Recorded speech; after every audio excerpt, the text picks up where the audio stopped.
Good afternoon. I'm Chris Ronayne, Cuyahoga County Executive. Thank you for being here today.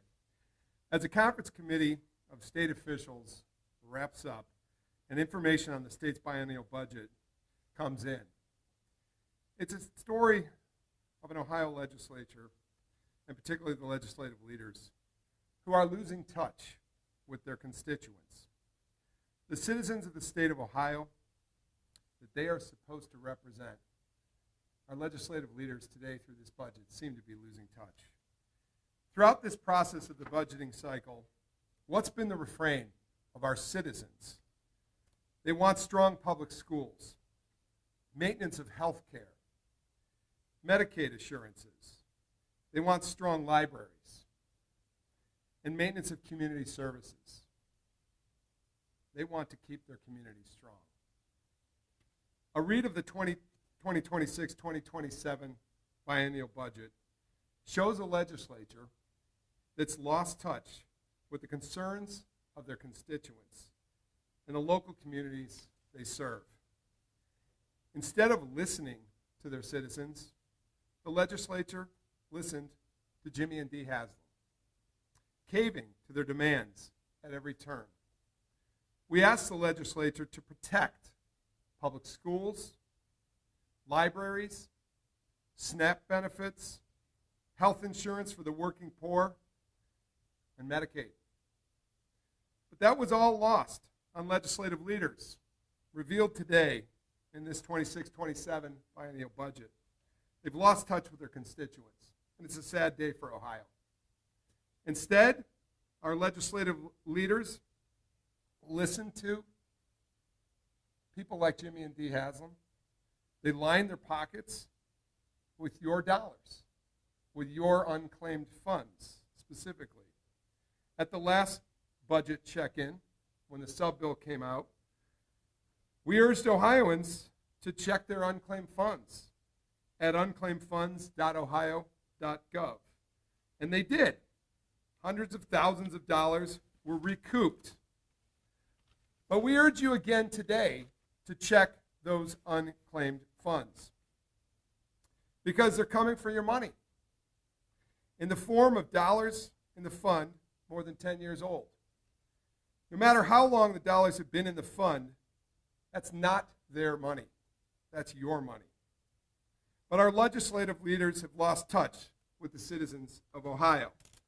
Instead of directing you to the monies you've rightly earned, they gave away an unprecedented $600 million to Haslam Sports Group for the Brook Park boondoggle in this budget cycle. They gave it away to Jimmy and Dee Haslam. They picked your pocket.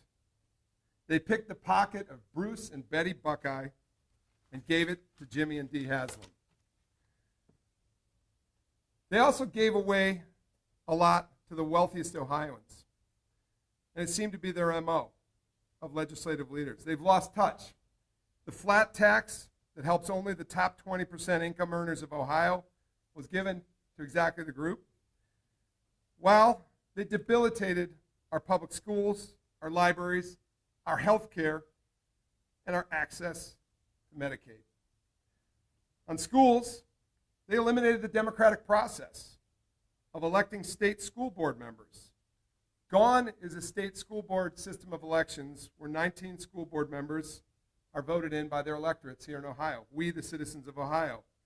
Now, evident from this budget, it's been replaced by a 5-member school board for the state of Ohio, appointed exclusively by the governor. They've kicked the can down the road when it comes to property tax relief for our seniors, something that we have urged this Ohio legislature to pay attention to, as property taxes have risen in this county, as have they in 87 other counties of Ohio. All 88 counties are suffering from property tax increases, and our seniors most need our help. But that was ignored in this budget. This legislative body is losing touch with its citizens. Even the Cavs, the community partners, the Cleveland Cavaliers, and the Guardians got left at the altar in this budget, as their simple request was to adjust the sin tax for stadium renovations. Well, that too was hijacked by the Cleveland Browns, who at the request of HSG the legislature mandated that any ballot that we at Cuyahoga County would put before our voters, any levy before our voters, would have to include the Cleveland Browns proposal in Brook Park. So they've handicapped the ability for the guards and the Cavs to actually attend to the facility needs that they have in two facilities that are older than the current Huntington Bank field where the Cleveland Browns play. The Browns had to loop themselves into that syntax language, which essentially makes the bill for the syntax dead on arrival. And finally, while on the Browns, there's an active court case going on under the Modell law that applies. But what does the legislature do with this budget? To better assure that HSG, Haslam Sports Group, betters their odds in court, the Modell law was changed in this budget in real time while an active court case is going on. The legislature changed the rules of the game. It's a curious thing when a legislature changes the law as it pertains to a defendant currently in court, they being the Haslam Sports Group. They changed the law and essentially changed the rules because this legislature sets the rules. It's a sad day to look at our Ohio budget and its priorities. Today marks a day when we see a state legislative leadership group that has lost touch with their citizens, the very citizens they are supposed to serve. They forgot about their relationship with our cities and counties in Ohio. They forgot about our schools and our libraries. They forgot about the health and wellness of our citizens in the name of greed. In one case example, Jimmy and Dee Haslam. We in Cuyahoga County will not be bought. We will stand up for our citizens, for their health and well-being. And again, thank you for being here today. I can take questions. Chris, I'm curious with what is in the budget, if that does indeed pass and becomes law, what ground you have left to fight on this? The governor. This is, the budget came out of conference committee. It is being, as we speak, voted on. It has one more station that this train goes through, and that's the governor's office. This will be on the governor's desk. He has until June 30th to sign it. He has an opportunity to line item many of what we think are the defective pieces of this budget. I just named off a number of them. He certainly has the opportunity to veto the $600 million unclaimed funds bucket of boondoggle for Brook Park. He's got an opportunity to line item veto that. He can line item veto the syntax legislation that included the Cleveland Browns and hurts the Cleveland Cavaliers and the Cleveland Guardians, and he can line item veto a lot of other things. So this is now on the governor's desk. He's got 7 days to review it, and I hope there are parts of this that he decides to veto. This, again, is a budget that is not thinking about Ohio citizens or the citizens here of Cuyahoga County. It is thinking about the interests of a few. Why is this outrage over this coming from you and not from the mayor of the city? Well, I just represent 59 communities in Cuyahoga County, 1.2 million people. We have real needs, as any one of our mayors in Cuyahoga County know. We have real needs to keep our public schools strong. We have real needs to keep our public libraries strong. We have real needs to keep our working poor insured. In Cuyahoga County, we risk potentially 100,000 persons coming off the Medicaid rolls. The persons who were expanded into the Medicaid pool back a decade more ago when a Republican governor by the name of John Kasich worked with a Democratic president by the name of Barack Obama to deliver over 700,000 cases of Medicaid expansion. I mean, that hurts. So I sit here today to represent our citizens of Cuyahoga County in all respects. We don't want to see our taxpayers get fleeced. As it specifically relates to Brook Park, we've continued to talk about this is not against Brook Park. This is about everybody's downtown. But we also see an unending request of infrastructure resources. We have many questions unanswered. Questions like, what will be the impact on Cleveland Hopkins International Airport, the busiest airport in the state of Ohio?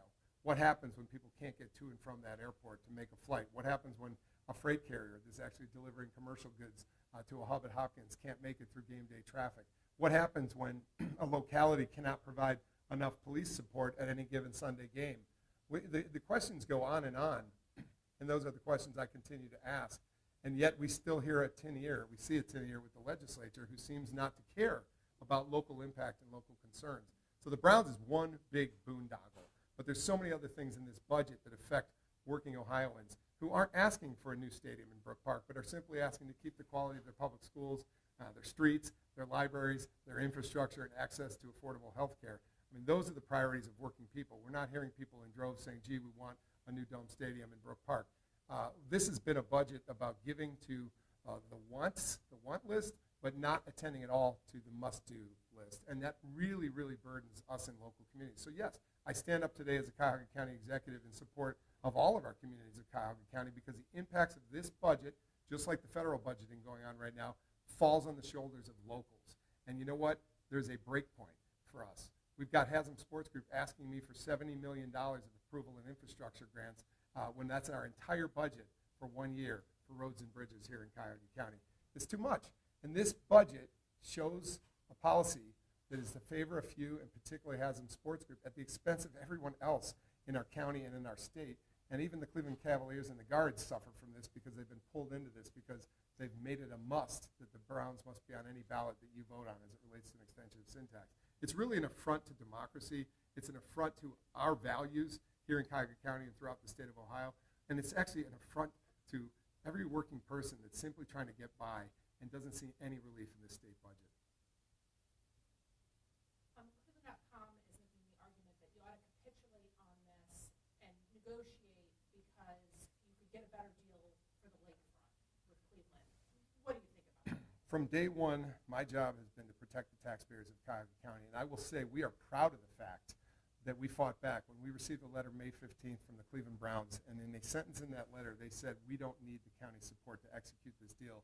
We wrote them a letter back May 19th and said, we'll take you up on that. And we have held strong ever since. Unlike the legislature here in Cuyahoga County, we have held strong to protect taxpayers. It's interesting that the Legislative Service Commission agreed with our premise that this is a deal that's too risky, it's overly risky. The Governor's Office of Budget and Management agreed that it's overly risky. But what do? The state legislature ignores the LSC and the OBM, and they actually fund it to the tune of $600 million. But they don't think about the whole community cost, the cost of infrastructure, the cost of airport impact, the cost of opportunity costs of projects not yet realized, because all of this is a sucking sound out to the Haslam Sports Group New Dome Stadium in Brook Park. As it relates to the lakefront, I say this to Haslam Sports Group. If you're going to give a gift and give it without any strings attached. If you're going to give $100 million as your legacy leave away, if you're going to give $200 million, give the gift. But don't put the string attached that you've already articulated to the mayor of the city of Cleveland that in order to get that gift, the county's going to have to bond it out for Haslam Sports Group. That is a gift with strings that we are just not going to participate in. And those are the strings that have been put on. That's right. Do you think you're going to be able to hold to this position that the county is not going to participate, especially, with the dynamic with you and county council? Well, I say to every colleague of Cuyahoga County Council, first of all, let's work together on this because let's hold the line. As I say that, we've heard from a couple of council members the interest in participating. Why would you participate in a project where the applicant has said we don't need your money? It's a curious thing. And so I continue to say to my colleagues in county council, hold the line. Hold the line. Don't let our taxpayers get fleeced. Don't put us in an overly risky position. And I think the majority of county council agrees with me that this isn't something we should endeavor in, especially when the applicant, Haslam Sports Group, told us in a letter to the county they don't need our money. We held the line, and we saved Cuyahoga County taxpayers $600 million. We saved them $600 million. I intend to save our county taxpayers $600 million. But the legislature didn't help us today because they didn't listen to the locals. They didn't listen to the MPO last week, the Metropolitan Planning Organization, that voted 33-8 to not fund the infrastructure request in Brook Park. Those were mayors throughout Cuyahoga County. Those were councilmen throughout Cuyahoga County, council members. Those were county commissioners and engineers from other counties. I mean, professionals have said this doesn't make sense. Economists have said this isn't economic development, this is extraction. So the only people who are listening and drinking the Kool-Aid at the legislature who've said, well, we believe it's economic development. It's not economic development. It's poaching from one community to the next. It's extraction. It's not economic development.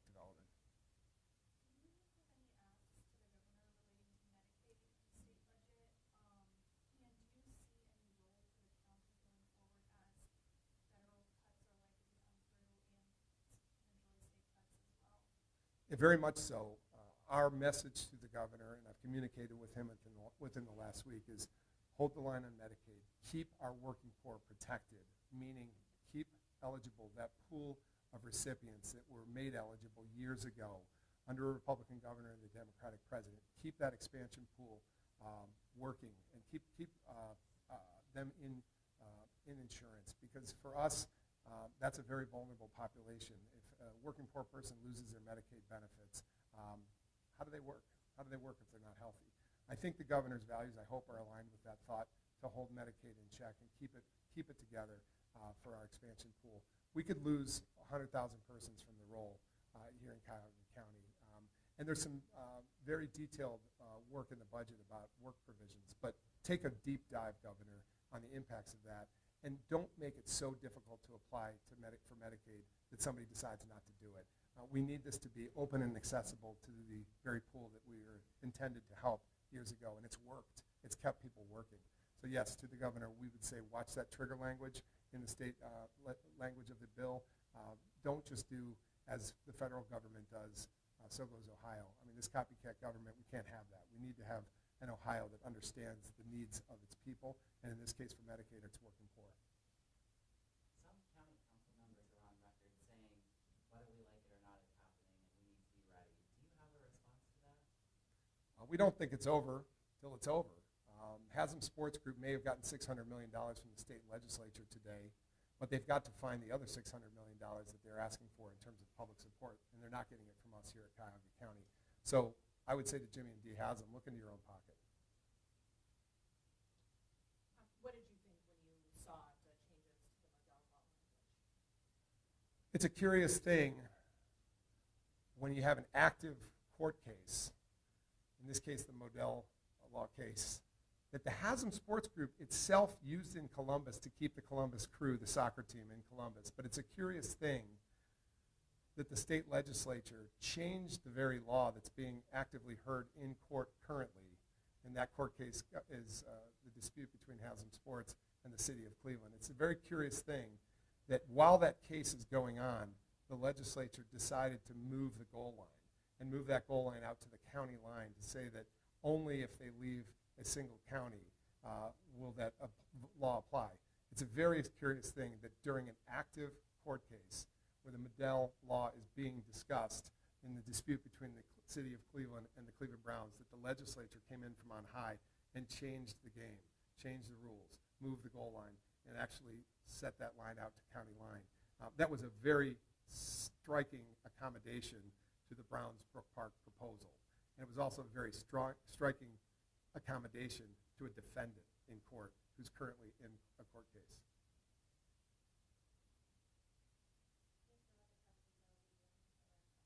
Thank you very much.